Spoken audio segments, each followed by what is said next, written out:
copy of a copy of a copy of a copy copy. Deja vu.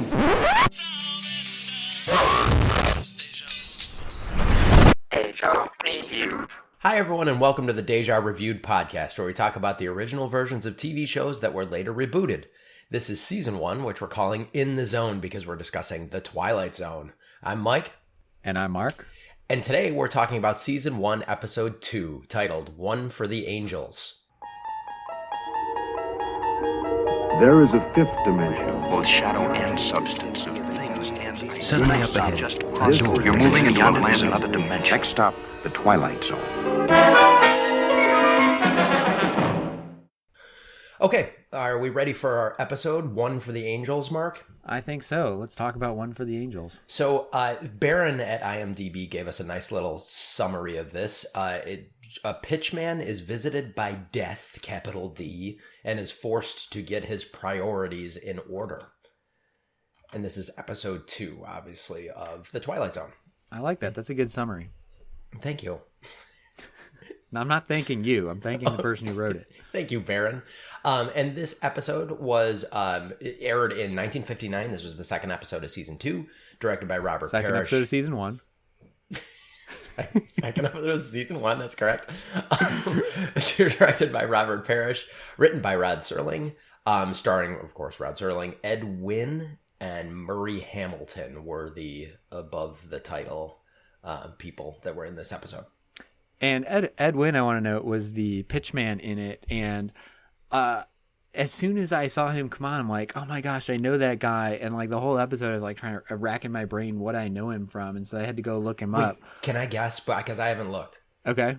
Was he in The Honeymooners? Not that I'm aware of. Hold on, I'm scrolling through his IMDb page to see if he appeared in it at some point. He did not. Never mind. Okay. He did have his own TV show in 1958 to 1959 called The Ed Wynn Show. Oh. That is not what I knew him from, but that I found that interesting.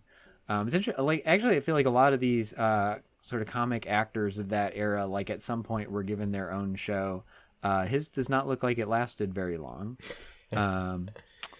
So I'm sorry. What did you know him from? So I actually knew him from two things. One was in the original Mary Poppins. He is Uncle Albert, who's sort of the Mary Poppins's crazy old uncle, and they go and have like a tea party on his ceiling and stuff. That was what I remembered him from. But I was also like, man, you know who he sounds like, even though it's not him, is King Candy in Wreck-It Ralph. And then I'm like, wait, King Candy was Alan Tudyk trying to kind of riff off of the Mad Hatter from Alice in Wonderland. And sure enough, further down the IMDb page, the original animated Walt Disney Alice in Wonderland, Ed Wynn was the Mad Hatter. And so if you're not familiar with what he sounds like the King Candy in Wreck-It Ralph, which is somebody else trying to impersonate him. Huh. But anyway, it was cool because I was like, man, I know this guy, and his voice is like super recognizable. Like it's very unique sort of character to it. But it was like driving me crazy. And he's in some other stuff that I've seen somewhere along the way. But those were definitely the two. I'm like, yes, that's what I know him from. And I did want to point out he was also in Miracle on 34th Street as Kris Kringle. But neither the one you're thinking of or the other one you'd be thinking of. It was a TV version of the movie in 1959, because there's, of course, the famous original one in black and white. And then there was the more recent remake with Richard Attenborough as Kris Kringle. But anyway, apparently Ed Wynn did one as well. And I'm really curious to see that, because he seems like he would be a very odd Santa Claus. Well, and my only comment on Ed Wynn is that my dad's middle name is Edwin. Anyhow, it would be funnier if your dad's middle name was two names and it was Ed Wynn and he was named after this guy. Yeah. I mean, he might have been named after that guy, but they just put it together as one name. I'm going to go ahead and assume he was. Cool. All right. So jumping right into our little discussion, I could not help. I was smiling this whole episode. I thought this was a very sweet episode. Oh, before we get into that though, Mark, do you want to do because you have not seen this episode, do you want to give us your guess along with Mark of what you thought this episode was going to be about? Yeah, so I'll do a sort of extended summary adding on to what Mike read off of IMDb. And then also this was my first time seeing this episode, so I'll talk about what I thought was going to happen as it went. It turned out my guess from last week based on the episode title was not really correct. Okay, so at the beginning you see Lou the Pitchman, which is a kind of dead profession at this point, but in the 50s apparently was still a thing. So he's just got his little sort of suitcase with a stand on it, and he's out on the street like trying to get people to stop by and buy things. It's like one of those guys you would see selling knives at Costco or Sam's Club or something, except he's just out in the middle of the street. I mean, he's like on the sidewalk, not literally in the middle of the street. So we open up seeing him doing this. There's a voiceover saying that he's going to be stalked by Mr. Death, who is this guy in a suit behind him, studying him and writing some stuff in a notebook. And so at that point, I assumed that guy was Mr. Death was actually Death, like the Grim Reaper. And he was going to have to try to escape or bargain with him, like the Seventh Seal if you're more classy, or like Bill and Ted's Bogus Journey if you're me. And that turned out actually not to be too inaccurate, but things kind of took a different turn than I expected. So I think the sort of big picture I had the right idea, but things kind of went sideways from where I thought it was going to be. So Lou goes back home. He talks with some kids on his front steps and gives them some toys out of his suitcase. And then he goes into his apartment, and the guy with the suit is there sitting in this sort of like high director's chair. And one of the little gags in the episode is kind of every time Lou turns around, the guy appears somewhere else, like still sitting in his chair, and his chair's just showing up in all different places, which is kind of interesting. About 5 minutes in, so this was our original conception of this was I would have to try to guess what was happening in the episode by 5 minutes in. So 5 minutes in, one of the little girls from the steps outside his apartment, who he had given a toy to, comes up, and there's something wrong with her toy, and Lou needs to fix it quick, and it's something wrong with the crank or something. And we find out that she can't see or hear Mr. Death, even though he's standing right there. And so that sort of, I was like, okay, this guy's definitely some sort of a angel, spirit, demon, Grim Reaper, something like definitely something supernatural. He keeps saying you have your departure at midnight. At this point, we haven't actually established that he is Death or the Grim Reaper. They kind of stretch that out quite a while after, and I was waiting for, okay, we're supposed to think it's that, and he's not. And it turns out he is. They just, I think, needed to stretch for time a little bit. So I thought at that point, it's possible Lou is a nutcase and he's just hallucinating this guy, but I really was still sticking with this guy's Death, and Lou's going to have to sort of bargain with him to try to get out of his departure at midnight. What I noted is about 7 minutes in, we've sort of established that Mr. Death is Death. So 7 minutes, we're about a third of the way through the episode, that he's there to collect Lou. Lou is supposed to die at midnight. And at that point, it felt like kind of they had given away the game, because, like I said in the first part, it sort of seemed like they were trying to keep it a secret whether this guy was actually Death or if there was going to be some twist on that. And so now we're a third of the way in, and they've established that. And the question I had is, okay, what's the last 2/3 of the episode going to be? Is it going to be he does try to bargain with him as I sort of originally thought? Is it that he's going to try to get away from Death? Is there some sort of, game? They're going to play chess or Twister or whatever, the Seventh Seal and Bill and Ted references there. And I thought even maybe it would be the sort of classic, I forget what the name of the old story is, but where the guy runs into Death, and tries to flee him and runs away to another city, and actually running away to the other city is how he gets killed anyway. That's probably a plot in one of the Final Destination movies. I think the story I remember, I think it's an old Arab story, and it's a guy runs into Death at the market, and Death is surprised to see him, and the guy freaks out and flees to a different city to try to escape Death. And then Death, of course, shows up there and says, like, yeah, I was surprised to see you at the market because I looked at my notes and it said I was supposed to, like, pick you up in this other city, 3 hours later. And I'm like, what's he doing here? So I thought maybe it was going to be something like that. And then what it turns out is Death sort of gives him a reprieve. They sort of make a bargain because Lou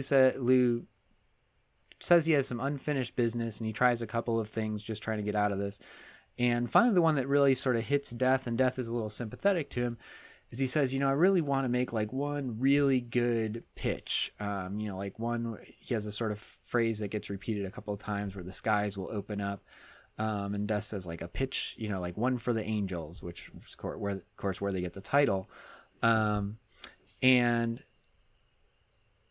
Death says, okay, like we'll let you get like, that seems like legitimate unfinished business. You're an old pitchman and like you've never gotten to make your one like masterpiece pitch. And at that point, we're now halfway through the episode, and here's where I went completely wrong. I really thought Death was going to like take him up to heaven and let him make a pitch literally to the angels. Which he does not. So then the twist, so here's your spoiler alert for the 60-year-old episode, is that then Lou's like, okay, well, I'm just never going to make a pitch again, and then you never get me because our deal is until I make this pitch, you're not going to take me. And he sort of agreed on that.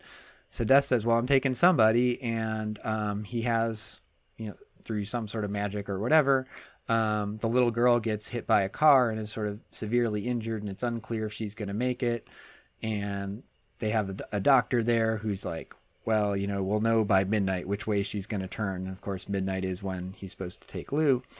And so then Lou realizes sort of the consequences of this. He's like, no, take me instead. And Death is like, well, no, this is, we made your deal. You haven't made your pitch. And the sort of climax of the piece, which I will say I didn't see coming till kind of right before it happens. Lou's waiting outside the building where the little girl is inside. And he knows Death is going to come back and try to take the girl. And Death shows up a few minutes before midnight. And Lou says, let me show you something. He gets out his suitcase, and that's where I'm like, okay, he's going to make his one big pitch here. And he's going to delay Death so he can't pick up the girl at midnight. But then he will have made his like fantastic pitch so good that it distracted Death. And then Death will take him away at the end, which is in fact what happened. But I thought they did a pretty good job having some twists and kind of keeping you in suspense of exactly how it was all going to play out till very close to the end. So that's my summary. Yeah, no, great. Thank you for that. My summary is about as long as the episode, actually. No. I mean, you hit all the important points. Like I was saying before, this episode like made me smile. It was a very sweet episode. Like Lou or Ed Wynn was great as Lou Bookman. He was very sweet and very like kind and Death, even Mr. Death was pretty charming and kind-hearted. And like you said, Mark, he he gave him the opportunity to finish his unfinished business.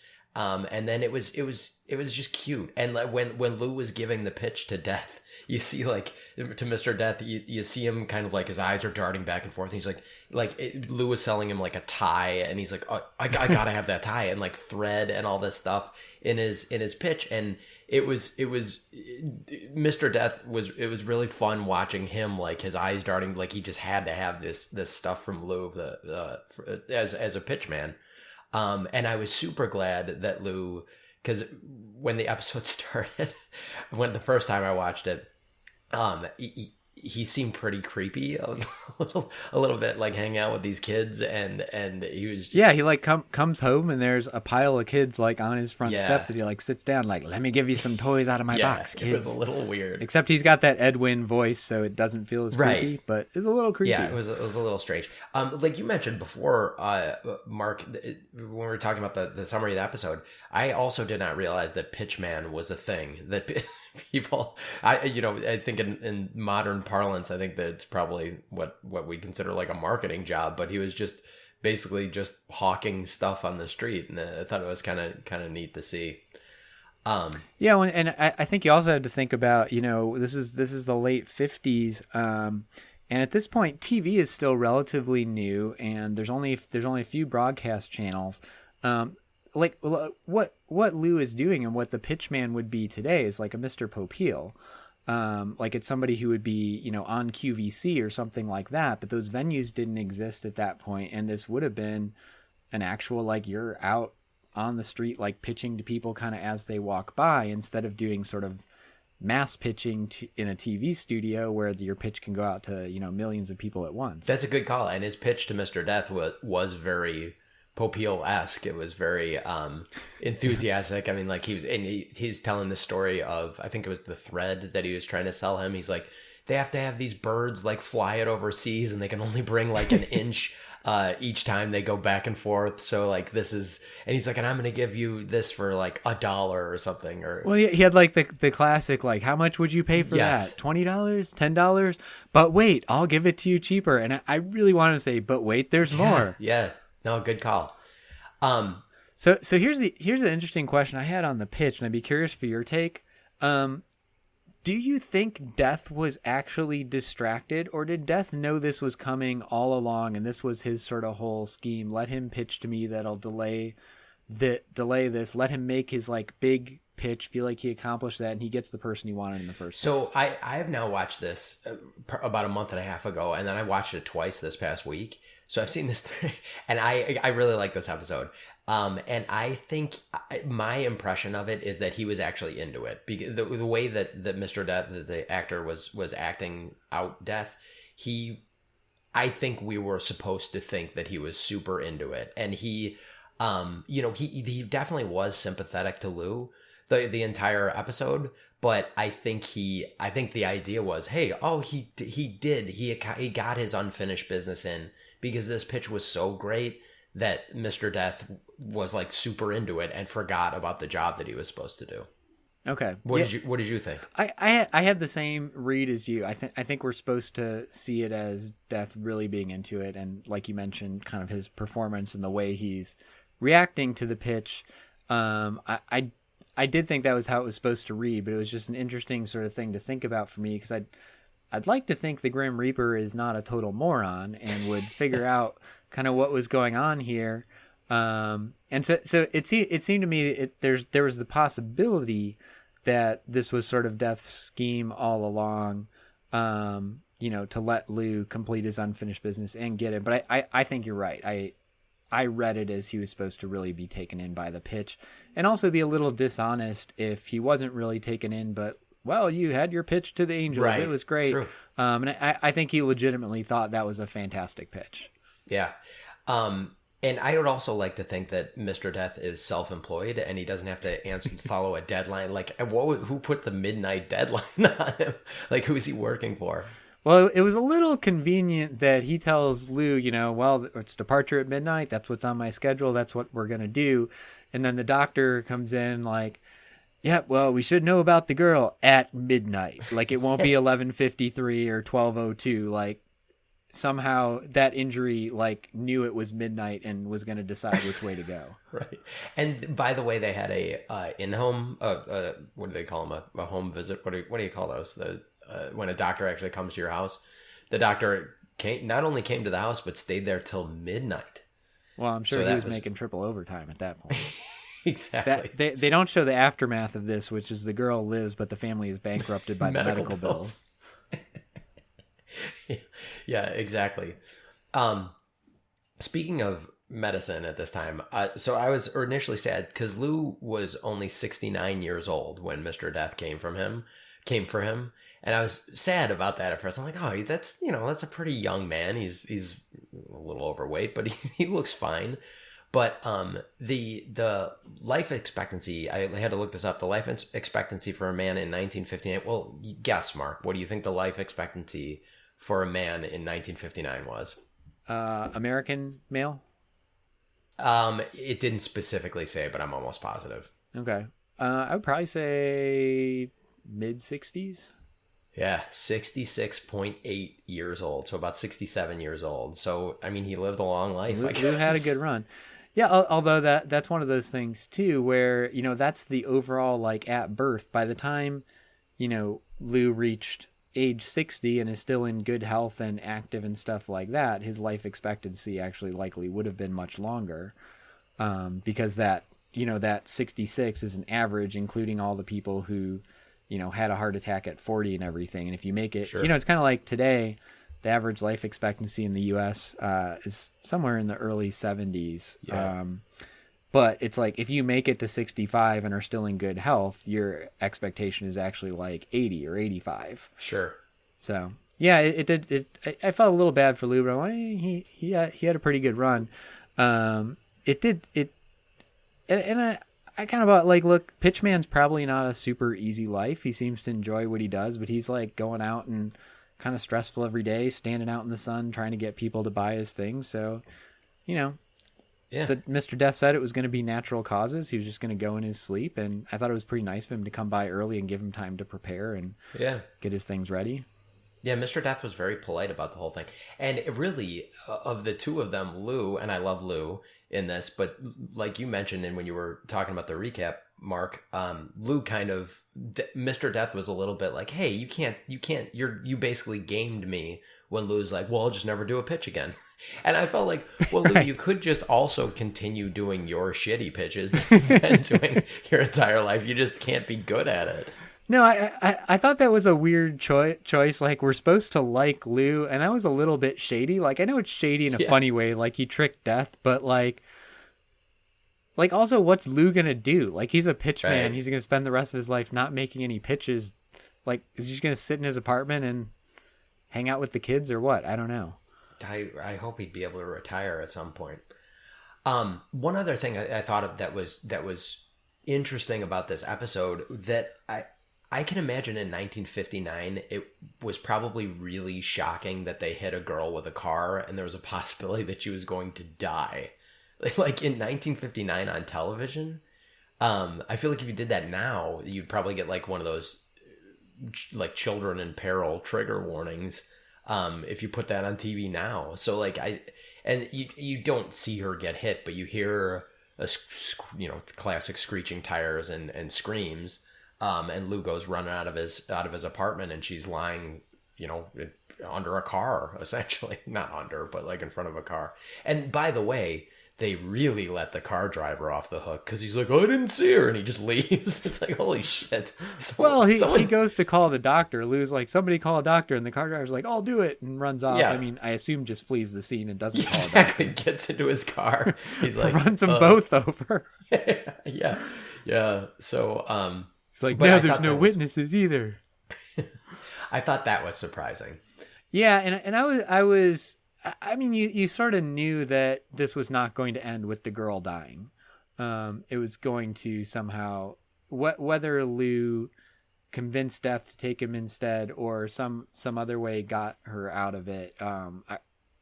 I thought it was, I would have been very surprised if the girl actually died. I thought she was basically a plot device. Agreed, but in 1959 is closer to people thinking a train was going to run them over when it came out of the screen than it is to ours. So that's literally 1895. I know. I think at that time, like that, I can imagine people watching this, and shocking was way different, I feel like, in 1959 than what it is in 2019. That's probably true. And I think also, I mean, things like, if you made an episode today that starts with the man comes home from work and goes to the front steps and sits down with a bunch of kids and starts giving them presents, you think it's going somewhere else. Yes, that's exactly that was exactly why because of this episode is one of the reasons that I thought that it would be fun to have you kind of guess along as to what you thought each episode was. It was specifically this episode, because the first few minutes I'm like, oh no, like they can't do that in 1959, right? Like that wouldn't be the plot, right? It's not even a Twilight Zone thing. The rest of the episode is just like Lou molests people and then gets away with it like that, and then they're like, anything can happen in the Twilight Zone. Yeah, his accomplice is actually the guy in the car, so he like breaks their legs. Oh god, that got dark super quick. Dark. I'll tell you one of the things I thought was weird. Even as I was watching it the first time, Did you notice Lou doesn't find it weird that he comes home to his locked apartment and there's just a guy sitting in there? Like, he's Yes. kind of curious who the guy is and how the guy knows about him. He's like, oh, are you a census taker or something? He never asks, like, How the why fuck are did you get in into my house? Like, that, I thought that was really bizarre. I think you're gonna notice a lot of that in Twilight Zone episodes, that like people are just like, okay, well, because like even Lou didn't really go that deep into the little girl not seeing Mr. Death or hearing Mr. Death, and like you said, him teleporting around his apartment, like Yeah, Lou seems and- less bothered by the fact that he's teleporting than that, like, it's annoying to Lou that he keeps finding him somewhere else. Like, can you just stay still? Like, not, wait, how are you teleporting around? And he had this great line. It's like, yeah, you keep just showing up in your chair in corners of my apartment I didn't even know existed. I'm like, your apartment's not that big. Like, he was kind of on one side of it and then he's in the other. Like, did you never notice there were two sides of your apartment? Lou, by the way, has a great, as someone who works from home, Lou has a great commute because he just sets up his pitch right at the foot of the steps of his apartment. Also, why was Mr. Death having to take notes? He knew who Lou was. And like you said at the beginning of the episode, he's kind of sitting behind Lou writing in this little notepad. What do you suppose Mr. Death was writing in that notepad? I suppose he was writing his grocery list for later. I am fairly certain that shot was, well, we need to establish Lou out here doing his pitch and see Mr. Death in the background. And they tried it with him sort of just standing there watching Lou, and that was kind of weird. And so they're like, okay, how about you write in your notebook? Let's see if that works. Yeah, good point. I like when you give us the inside baseball actual movie making perspective or filmmaking perspective. Well, and it, like, I don't know what actually happened on set, but I know that's the kind of thing I would have been Right. like, yeah, it looks weird if he's just standing there. Let's have him do something. No, that's what I mean. That's kind of all I had as far as episode discussion. Do you have anything else that you wanted to talk about, Mark? The one other thing I would just note that I thought was kind of different than different than you would do today, but just kind of unique perspective is Death basically looks like a government agent or businessman, dressed in a nice suit, clean cut, standard Pomade. 50s, middle class guy look. I thought it was an interesting sort of take on it. And he's there with the notebook and like double checking all his facts, making sure he's got the right Lou Bookman, like you were born here to these parents, but doing his due diligence, making sure he's got the right guy, has a specific deadline he has to keep and stuff like that. It was very much sort of Death as, American industry, employee. 1950s, like everything done by the book and very clear, as opposed to, it wasn't Death in a big robe with a scythe or, even like Death in a suit, but kind of like, creepy and just knows Evil. everything. Yeah. He was just very, very doing his job. I'm Death. I have to pick people up and that's what I do. That's a really good point. And that, I mean, if he would have shown up as the Grim Reaper, obviously the twist ending that he was Death would have been a little bit ruined. But part of that, and I'll save this from when we talk about how this applies to kind of the modern day. But that definitely, I feel like they were making Death a not as scary thing intentionally, where it's like, well, this is part of life or the end of life. Like, and I think that was kind of a thematic, I suppose, part of the episode, that it's like, okay, this is not the terrifying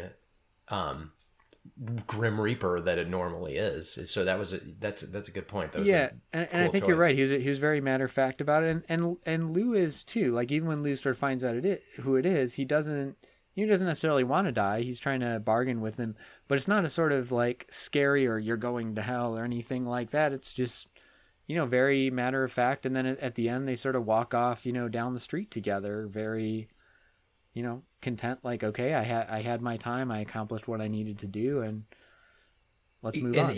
Exactly that. I guess going into that theme again,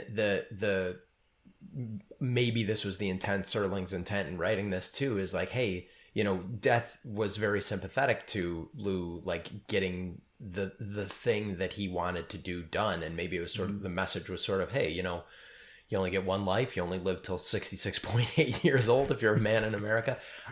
Make the most of it and get death is going to come for us all. It's the only thing you can avoid, and do what you want to do while you're here, or do the important thing while you're here before you have to make a deal with death and beg off, him for the duration of it. So yeah, most people aren't going to get that chance to bargain, so right. do it ahead of time. The end did reminded me of it's one of the last two Harry Potter movies, the ones from where they split the final book into, but where they tell the story about the Deathly Hallows and how they originally sort of came from Death, and these brothers sort of tricked him out of them, but Death was really kind of tricking them.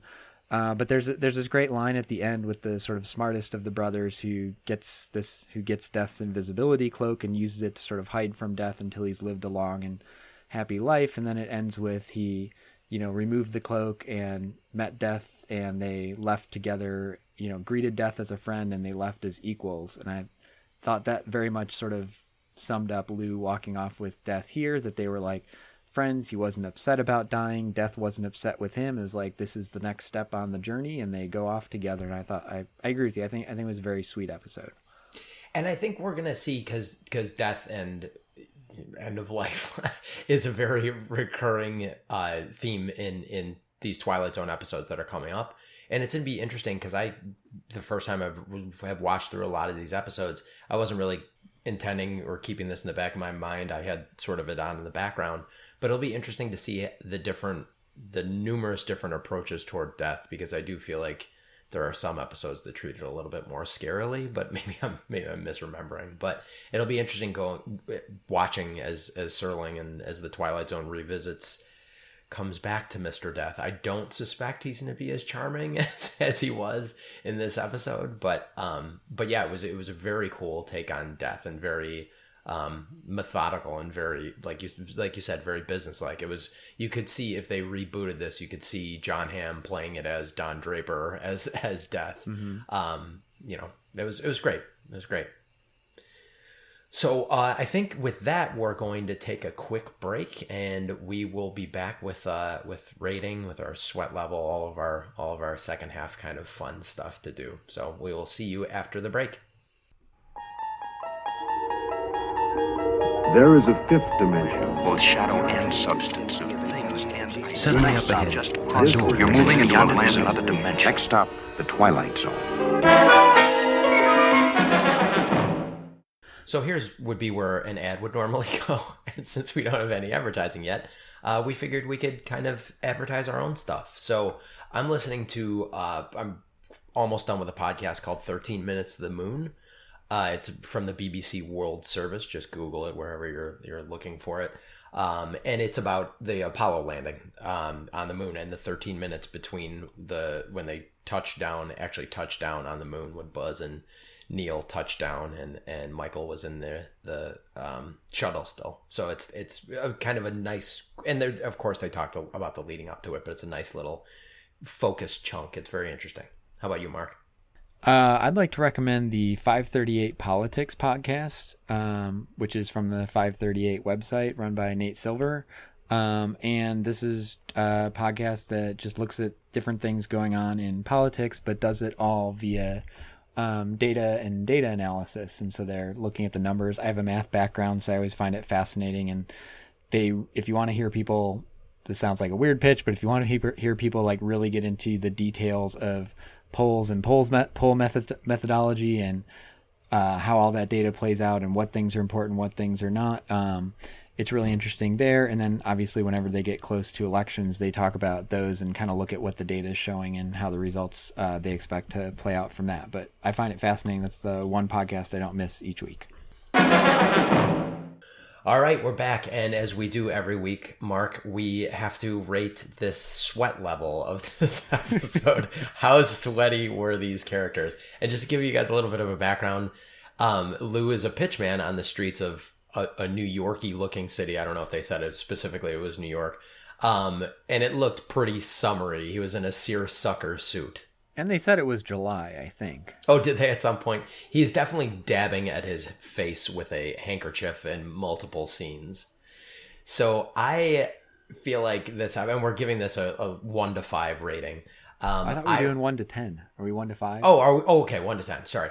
Yeah, so we said for reference, 10 is the episode where they're literally crashing into the falling sun. into the sun. Okay, yes. So you go ahead and go first, Mark, because I have more background in this. Yeah, I feel like this was almost a tale of two parts of the episode. So the first one where he's out pitching, and they said it's July, and he's out in the blazing sun wearing this suit.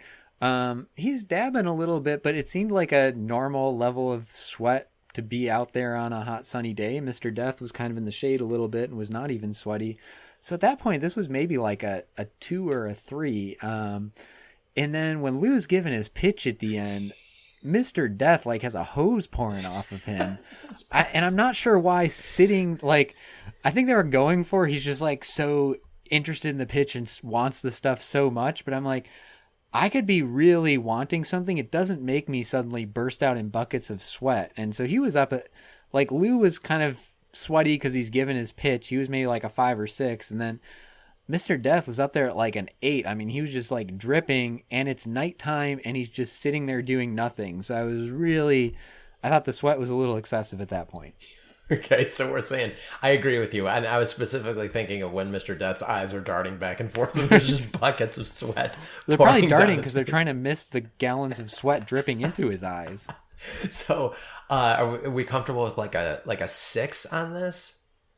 Yeah, I think a 5 or 6 overall. I will say Okay, when they were in Lou's apartment, they actually weren't very sweaty by Twilight Zone standards at all. Yeah, and I think, I guess to clarify our sweat stance, it's not, like if people are justifiably sweating, like in the first episode when the guy was running around, in a panic, it's like, okay, that was he should be sweating. But this was a maybe expected sweat versus Twilight Zone sweat. So I think a 5 is pretty fair. This was a pretty unnecessarily sweaty episode. All right. So now leading into how we think that this episode fits into why we're discussing this, for the whole point of this series, what the modern applicability of this episode is. And I thought, I'm sorry if I just stepped on you right there.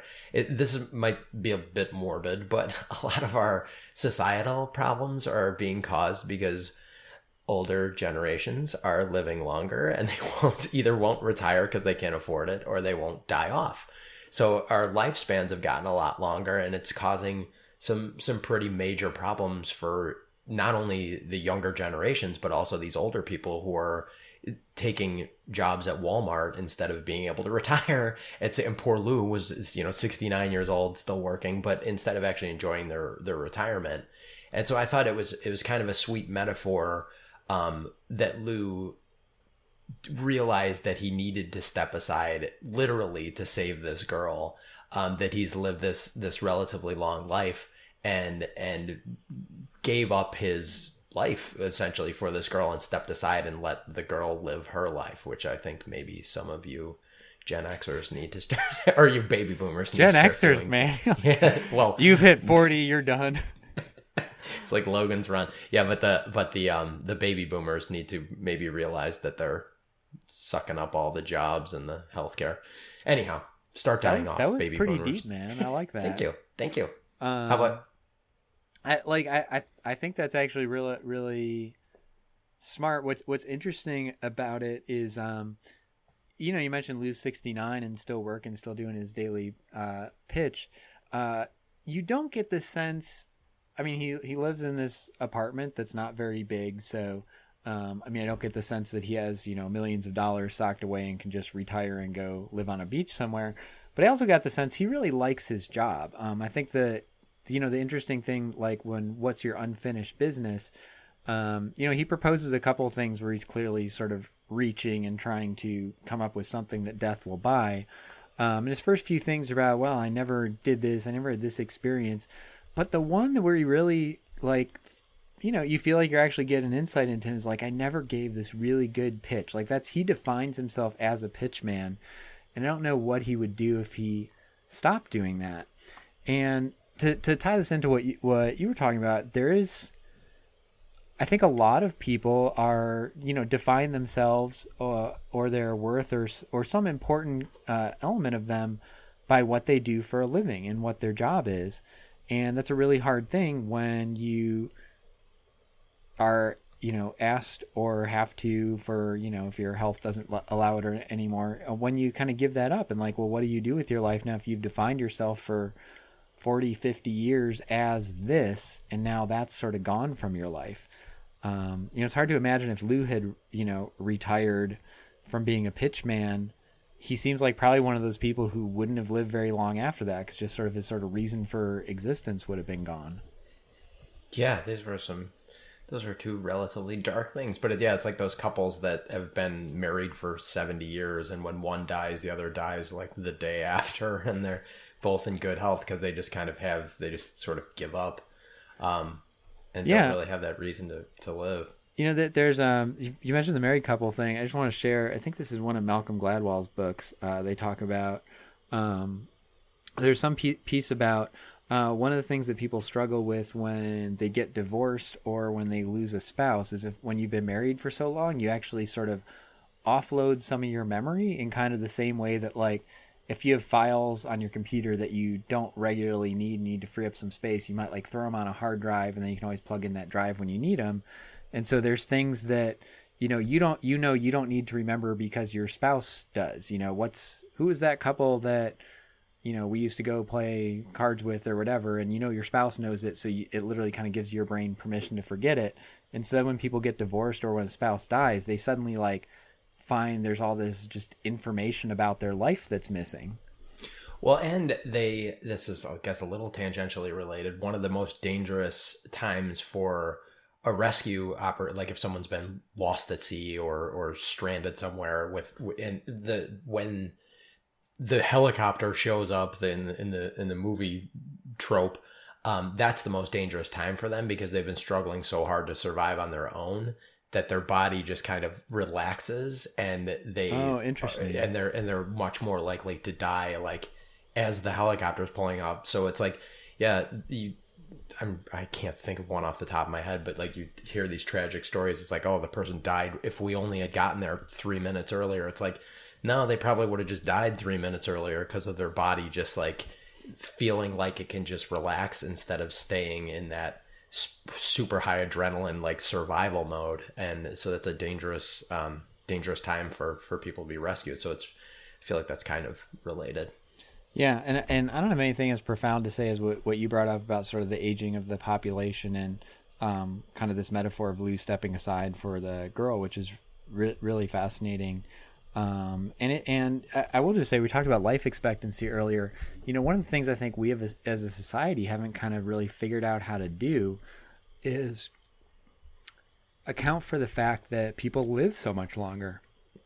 Totally. So, when Social Security was set up or when kind of retirement ages were set, the expectation was, if you work till you're 65, like, take a break, you'll, retire and you'll have, another 5-8 years or so. And now you might retire at 65 and people are in much better health at 65 than they were 50 years ago, generally speaking. And you might have another 25, 30 years of life left. Yep. And so you got to figure out what you're going to do at that time now.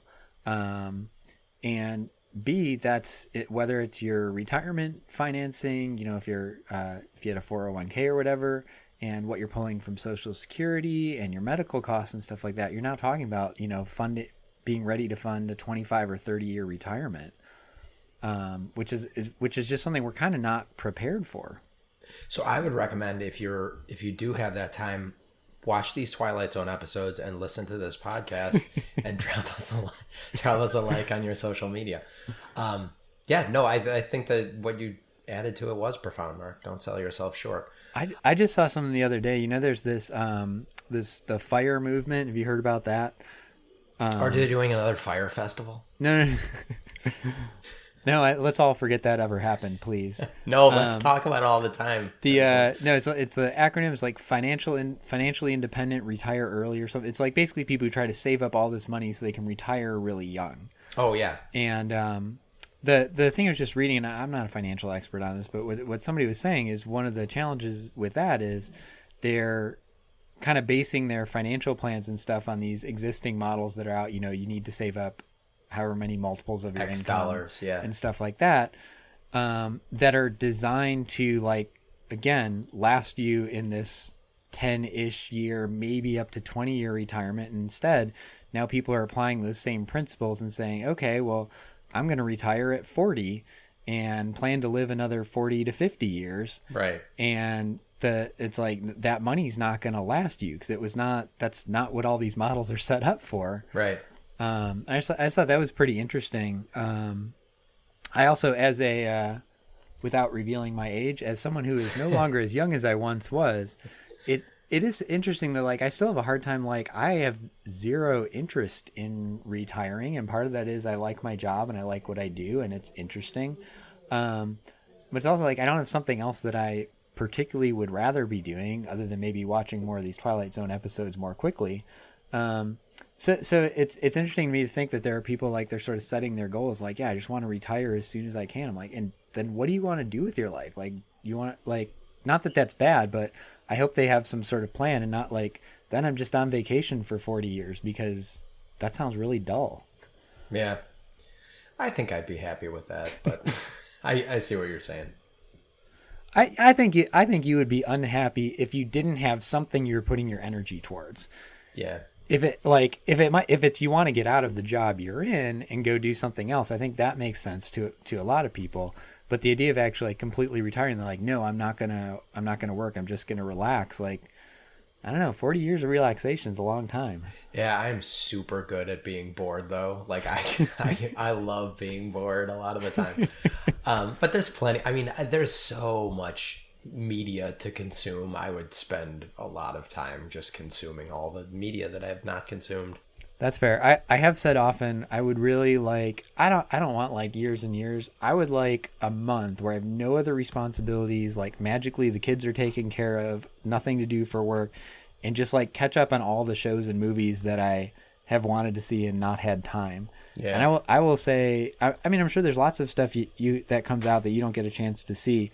As a film professor, people just assume you've seen like everything that comes out. Like, sure. Oh, did you see this? Like, no, I haven't gotten to it. Like, how could you not have seen that? You're a film professor. I'm like, well, because there's like 10 new movies that come out and 30 new TV shows every week, and I have 2 kids and a job. Like, right. Yeah. I don't know. I'd love to catch up on that stuff though, but I don't need 40 years to. Well, but they're always making new stuff, so you could see. No, I think when I retire, they should just stop making things, and then I'll catch up on what was out, and then be done. Everyone retires. All of Hollywood retires when Mark Cairns retires. You're on blast, Hollywood. Okay, so let's rate this episode out of our 5-star scale. I got that right? Our 5-star scale. I like that we need less of a distinction among the actual ratings of the episode, but we need more gradations of levels of sweatiness. It's true. You're gonna see. I mentioned at the very beginning of this episode, I really like this episode. I really, really enjoyed this episode. It was a feel good, I feel like, episode, even though a guy ends up dying at the end of it. And I'm always remiss to give out 5-star ratings, but to me, I think this was a 5. I think it was. I love the actors. I'm probably going to regret this when another really good episode comes up, but I'll just also give that one a 5. But this one is, and I've watched it 3 times. I mean, there's like 160 episodes. You can give more than one episode a 5. That's true. That's true. We should have a 162 point scale. So this one is one that I would say would get me to start watching the Twilight Zone if I wasn't already committed to watching the Twilight Zone. I really love this episode. Okay, yeah. I like this one a lot too. I'm operating a little more blind than you are because I have not been watching these as much, and so I'm also a little hesitant to go extreme one way or the other because I don't know. Like, I don't want to leave myself without much room. I will say I enjoyed this episode a lot. I thought it was pretty slow getting going, and that they wasted a lot of time like trying to pretend that death wasn't death and talk around that like as if that was going to be the surprise. And then once they sort of establish that and they get into the bargaining thing and stuff, I thought the episode was really strong from there on.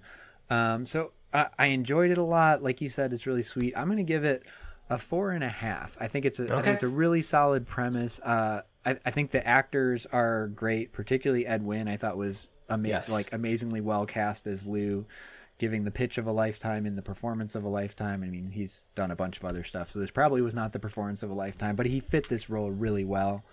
It was a performance for the angels. So I liked all of that. I thought the writing, this is one probably, if they would have made this episode, like midway or late into season 2, when they really sort of had a structure down for Twilight Zone and really sort of honed their skill at doing these, I think it probably would have ended up a 5. They would have done it a little cleaner. I think there were a few things that just sort of felt not quite as good as they could be, but it was solid. Yeah. Well, I think that's and I didn't know we could give half stars, so I'm. Well, I need my levels of gradation. Don't think I'm not going to be giving half sweaty levels either. This was a 6.23 on the sweatiness scale. Okay, so next week we're going to be watching. I'm going to give you the title in just a second. Feel free. Again, these are all on U.S. Netflix. If you guys want to be watching along with us, this is season 1, episode 3 that we're going to be watching next week. And the title, and Mark, you're going to get a chance to guess along and see what you think this is about. The title is Mr. Denton on Doomsday. Mr. Denton on Doomsday. What do you think that's going to be about? I'm going to go super literal and say the episode is going to take place on Doomsday, and Mr. Denton is the character we will follow, and it's him going, he finds out it's Doomsday and has to decide how to spend his last day. I'm 98% sure that's completely wrong, but that's what the title sounds like. So I'm going to go with that, and then we'll see as I watch the episode if I change my mind. That's great. Thank you guys all for listening. This was Deja Reviewed. Like I said, next week's episode is episode 3 of season 1 of The Twilight Zone, called Mr. Denton on Doomsday. Feel free to leave us a rating wherever you're listening and a comment if you're enjoying yourself. And you can find us at DejaReviewedPod.com on all of our social media. So please tune in next week and we will be in your ears then. Deja Reviewed.